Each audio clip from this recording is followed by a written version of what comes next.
Hello, my lovelies. Interested in how I went from this to this? Stay tuned. We're going to be doing an infill today.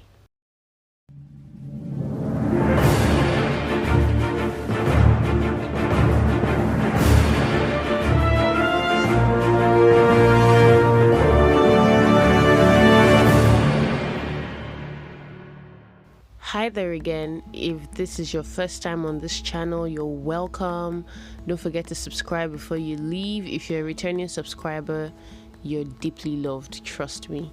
So right now I'm just pushing back her cuticles. I already cleaned it. I'm pushing it back now, and I'm going to be moving into filing. Now I use my drill bit to file down. What I'm trying to do is take off the old gel polish on the nail and at the same time debulk the nail, because the nail had grown past the spot where it was supposed to be, so the apex had moved. And now I'm just going to take down the color and take down the nail in general, trying to rebalance. Yes, that's the word. Trying to rebalance the entire nail. I would want to focus around where my cuticle area previously was, because you might have some lifting, like you can see me cutting off some extra lifts. You don't want to overlook that and then go on to place products on it, because what will happen is that space will still be there, and with all the heat and dark areas and stuff, it could breed a fungi infection. So you need to be really careful. Now I'm just going to go in with my sanding band and prep the natural nails around the cuticle area itself. Now this video might make it look like I'm filing aggressively, but I am not. This video is sped up, hence the way it looks and all the dust just flying around up and down. I'm legit not filing aggressively. I'm as gentle as a feather. Is that the phrase? Whatever. Anyways, you want to go around the cuticle area. Make sure you clean up the cuticle area. If you find your products lifting a lot or your nails just falling out at some point, it could be due to the fact that you did not have a very solid prep around your cuticle area. So you might want to look into that. I do this even when I don't have nails on the finger. I still do this. This is like a very important and crucial step you do not want to miss or overlook. So you have to make sure that you get into those cuticle areas and remove every dead cuticle cells from around that area. Okay.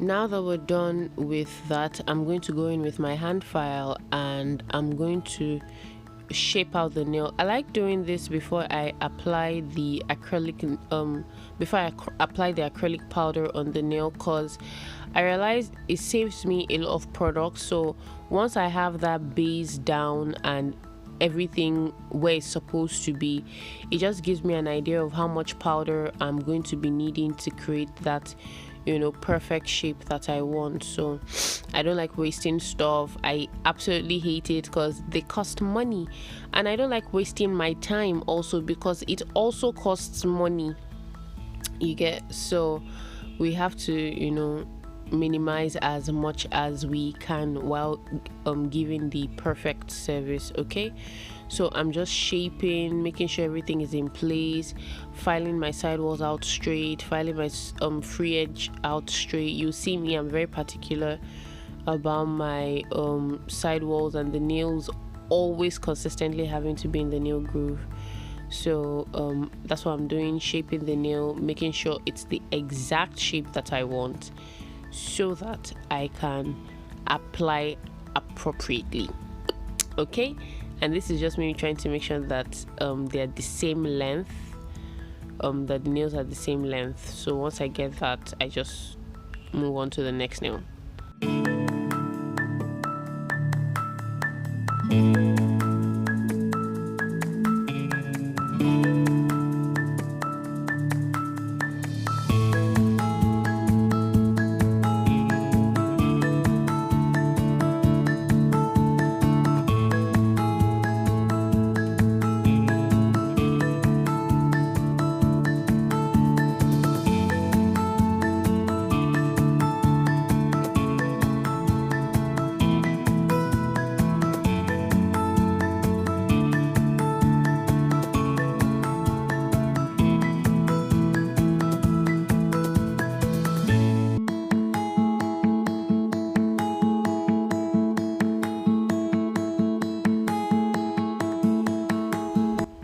now that I'm done shaping, I'm going to apply my nail primer. It's an acid-free primer to where the natural nail is, just where the natural nail is. It doesn't need to go over the entire length of the acrylic, just where the natural nail shows through.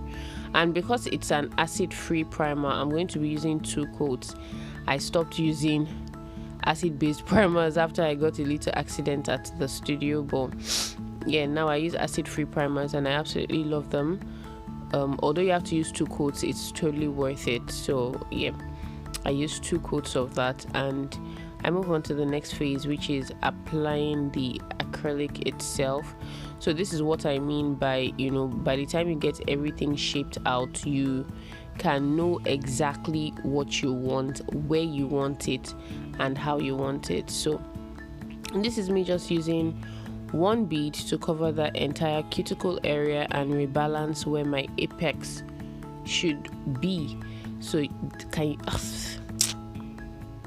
can you see how lush that is? Like, you guys, you don't even need a lot of products for this. Look at how tiny the amount of products I'm using is, and that's all. That is it. So like, can you see that all the other processes were entirely worth it?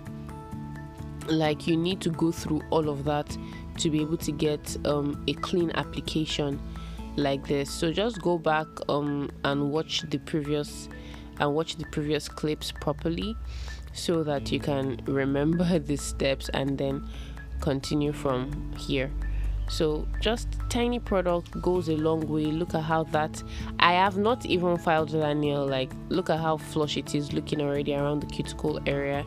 If you want to see a full length video of how I apply acrylic, I have a video on that, although I was using my practice hand, but maybe one of these days I'll do it on an actual hand so that you can see. But I'll link that video up right now. So look at how flawless that application is looking. Like, it's beautiful. It is very, very beautiful. So just a tiny amount of product goes a long way, and yeah, I'm speechless. I can't talk right now.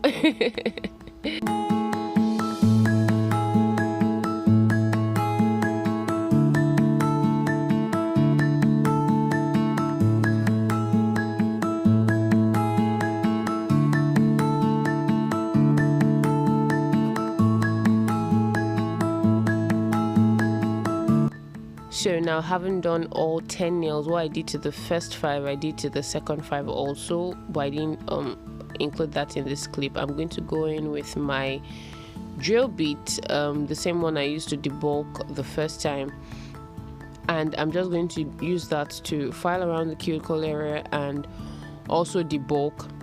You have to make sure that you get that cuticle area nice and smooth, or else you could also get lifting.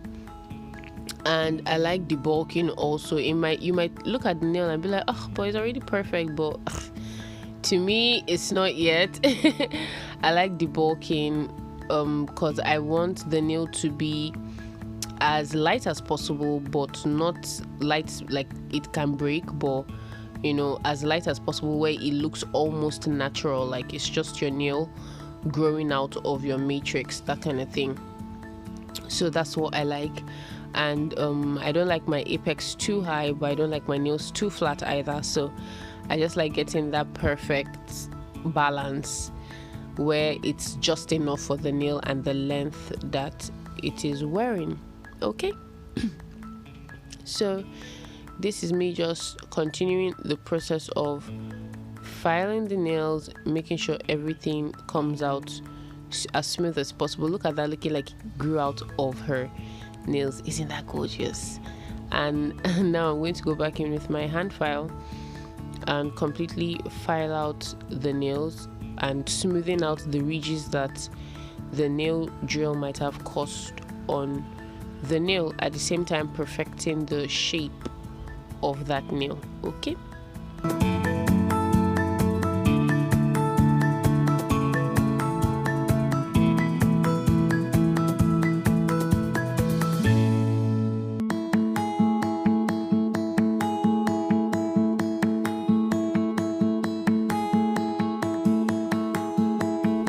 By the way, if you haven't subscribed to this channel yet, please do subscribe.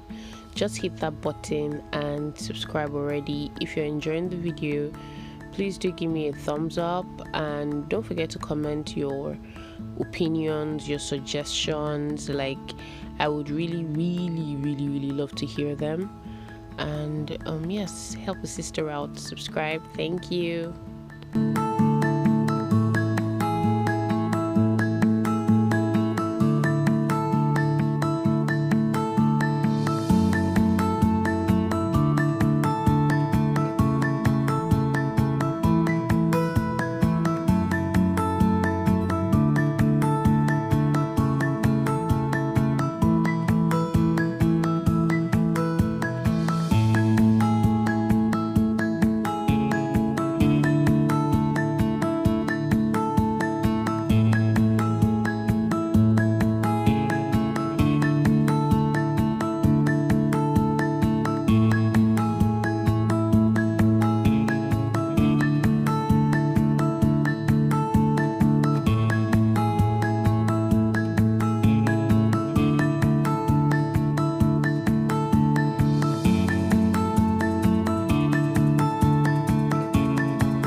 Now I'm just going to go in with my buff and smoothing out that nail, all the lines that the file or the gel might have caused on the nail, just smoothing that out so that when we put on the gel polish, it just glides on very smoothly.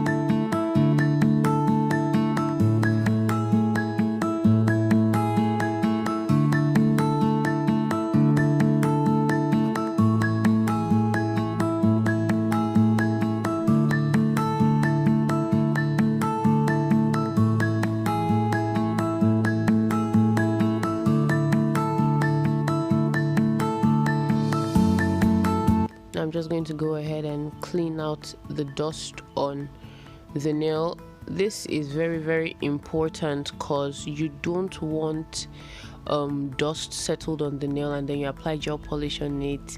The gel polish cures, and now you're seeing things like asteroids on your nail. You really don't want that. You want everything smooth, clean, smooth like butter. Ooh, yeah, that's what you want.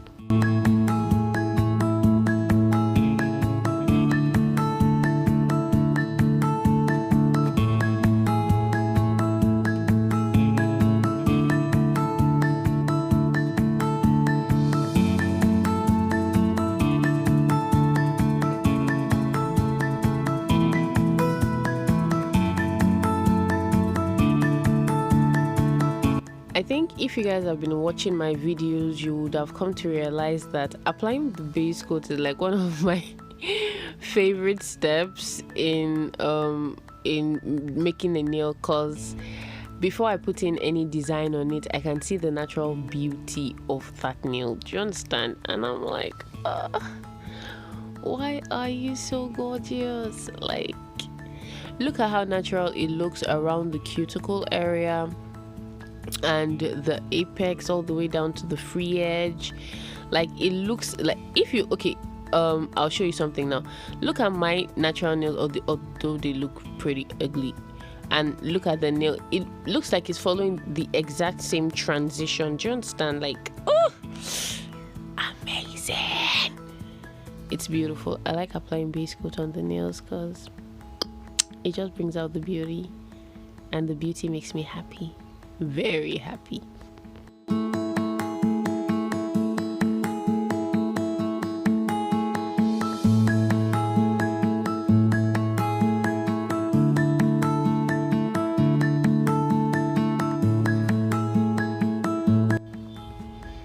Having done that, curing it in the lamp for 60 seconds, I'm going to go in with my Chameleon Top Coat.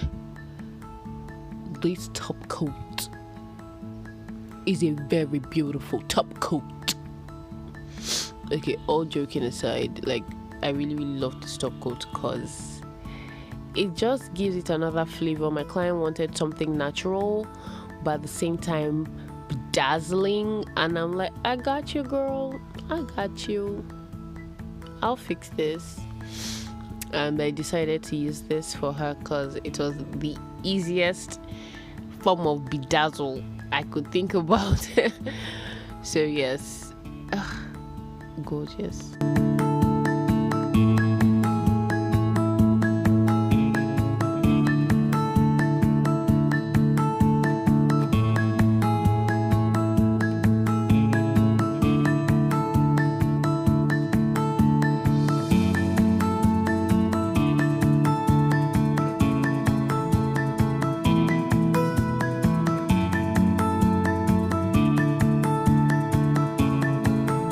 After curing the Chameleon Top Coat in the lamp for 60 seconds, I will go on top of that with an actual top coat. Reason being, I realized early that using the Chameleon Top Coat alone still leaves a slightly very subtle sticky layer, but putting a normal top coat on top of it just completely seals all of that in, and I have no issues or complaints at all. Better to be safe than sorry. So yeah.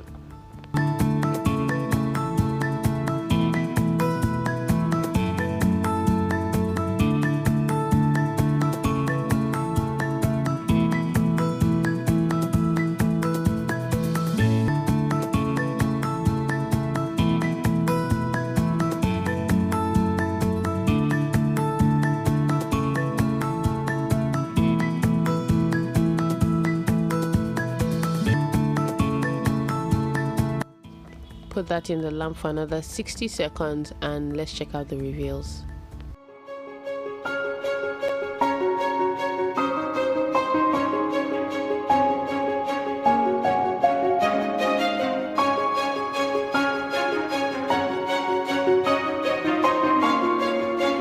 I do hope you guys enjoyed this video. Do not forget to share, like, and subscribe if you're not already subscribed to this channel, and I'll see you in the next video. Bye.